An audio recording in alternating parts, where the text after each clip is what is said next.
of the House Intelligence Committee. Congressman, good morning to you. Good morning. Thanks for having me. You are going to have quite an extraordinary open hearing this morning where General Alexander from the NSA will come and testify. Do you expect him to come armed with specific examples of how terror plots have been thwarted? Yeah, we know that there are dozens, and we've asked as well to start declassifying these. So I do think that he'll talk about more declassified disruptions of terrorist attacks that involved these two programs.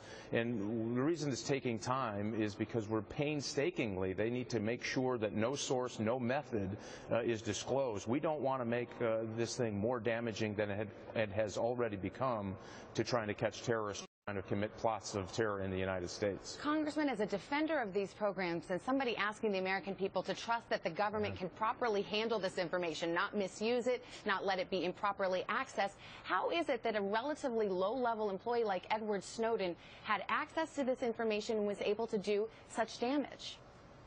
Well, you know, first of all, he lied about his salary, he lied about his capabilities, he certainly lied about his position. But what he did have the capability to do as a systems administrator is see everything going by. Think of a traffic cop at the busiest New York City intersection, sees lots of traffic going by.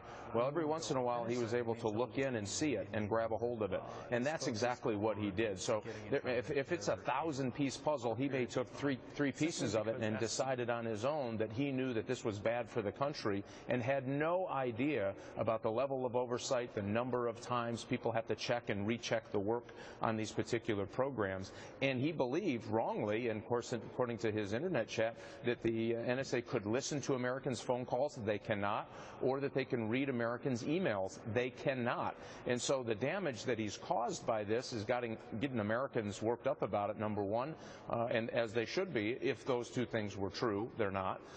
But also disclosing information of which he has no understanding about the depth and danger that he disrupts our ability as the United States to find terrorists overseas trying to plot attacks in the United States. He says he has more information to reveal, more secrets to reveal. Are you very concerned that he has already revealed two surveillance programs, that he has information of that caliber and significance? Anytime you let the enemy know exactly how you do something or exactly how you get information about their movements overseas or their plotting in the United States, it becomes much more difficult. So yes, anything that he talks about is dangerous. And some that he thinks he's a whistleblower, he is well beyond that.